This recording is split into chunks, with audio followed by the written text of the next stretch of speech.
militants. That has always been the case.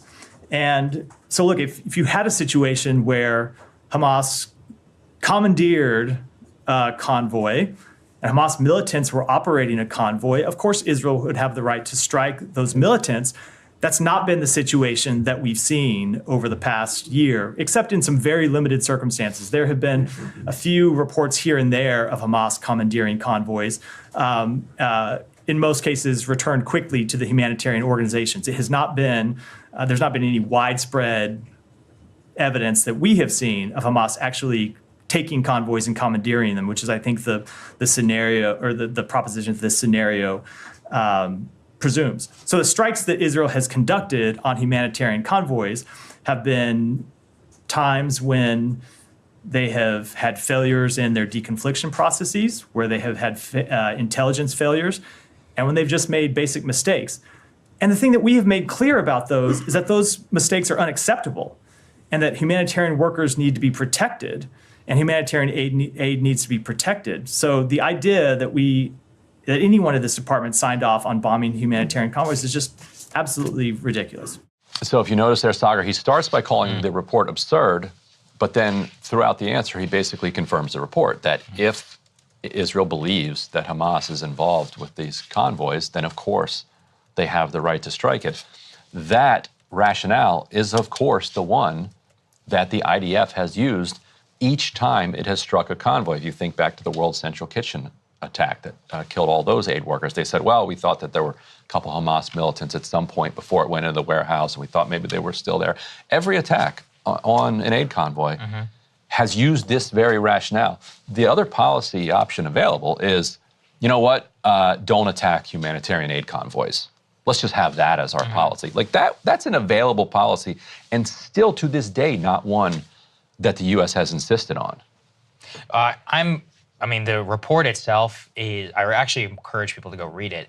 But on the response from Matt Miller, what did you make then of his categorical denial? Or was there room for this within his framework? What did you think of that? So if you're used to parsing these responses, absurd is a word that they use that's not a categorical denial. Oh, I like that. Yeah. Right, yeah. It's absurd, but it could be true. Doesn't actually mean it's not true. That's good. And then he later says, of course, you know, if Hamas has commandeered an aid convoy, then Israel has a right to strike that. That's what we reported. Got it. And so they're confirming that that is the policy. Because like I said, the alternative policy is, we don't care who is driving the aid convoy. You don't strike an aid convoy. You deal, if something happens to an aid convoy, you deal with that later in other ways. The Flower massacre, where 100+ people or so were slaughtered at this intersection, there was a Hamas security official who was in charge of the security around that delivery of the flour. Like, this is often who aid organizations are communicating with, the Hamas police officials. Hamas is the de facto government. So you're going to find Hamas. If you're Israel, you have been saying for years that UNRWA is a front for Hamas. So a low-level or mid-level operative who is behind the button on the drone, UNRWA? Well, we already believe that they're a front for Hamas and thoroughly infiltrated and a terrorist organization that ought to be banned. There's UNRWA. And you see one guy with a gun, like, all right, well, we're going to hit this aid convoy. It also raises the question, who do they want to do security for these aid convoys? Is Blackwater available for business to like start shepherding aid convoys through Gaza? Like, what are they talking about? So the result is that aid convoys get struck.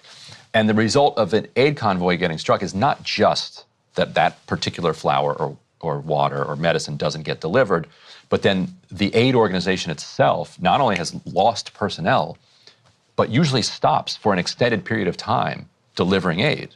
What do you make of this in the context of previous stuff you guys have reported about Blinken and his overruling of things within the department? That he's effectively acted as basically an attorney for like Smotrich and Ben-Gvir, like taking their harshest ideological positions and massaging them into something that's acceptable from a U.S. perspective.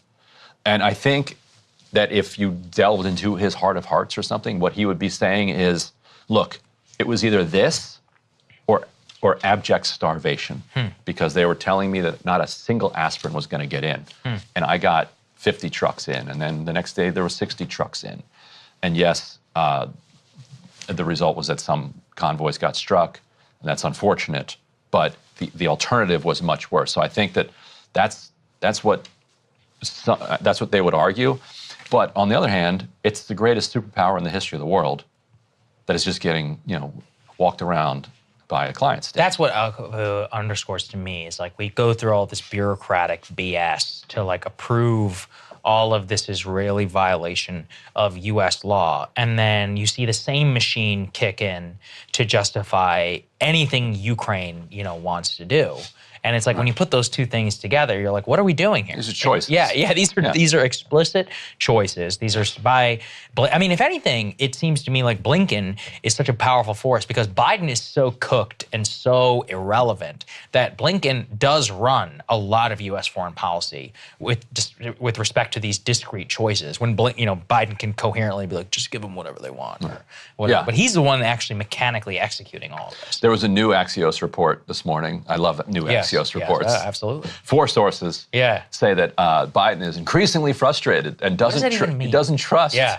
He doesn't trust that the Israelis are honest brokers when it comes to their talks with him. It's like, okay, got it. Yeah, very, very useful. Any other plans on the State Department? If you were, when's the next briefing? Today. Okay. I'll be at it. I was at this one, and I got dissed on the follow up. What do you want to ask him today? I don't know. People should tell me what they want to ask. One thing I've been wanting to ask is what happened to the American concern for civilian casualties when Israel bombed this killed a top Hamas commander in 2002. It was 6 months after 9/11. Oh, you're talking about the Bush administration. I remember this. Yeah. 6 months after 9/11, Islamophobia and fear of terrorists is ripping through the American body politic. They take out a top Hamas commander and kill 8 civilians or so in that strike. The Bush administration loses it on them. This is an unacceptable civilian death toll. Now, you can take out 200 to 300 civilians in a single strike aimed at a top Hezbollah commander. And the answer from the State Department is, well, Hezbollah shouldn't be near all of these civilians. Right. Not even a reference in a Lloyd Austin statement or a Blinken statement or a Biden statement or a Harris statement. Not even a line that says that this civilian death toll is unacceptable. What happened? So I'm curious from their perspective, what happened in the 20 years since then to make it so that we're cool with that? You should ask him that. Yeah. I'd like to see that. I remember I've brought that up before about the Bush administration, how in 2002, even Ari Fleischer, who actually, that's the ironic part. Fleischer said that in 2002, but now he's on Fox News being like, actually, Israel is the most moral army in the history of the world. I'm like, wait, but I know nothing matters, but that's, you said that. Yeah. He'd be like, well, that was President Bush, not me. Yeah, I'm sure the compassionate conservative. Hey, if you like that video, hit the like button or leave a comment below. It really helps get the show to more people. And if you'd like to get the full show ad-free and in your inbox every morning, you can sign up at breakingpoints.com. That's right. Get the full show, help support the future of independent media at breakingpoints.com.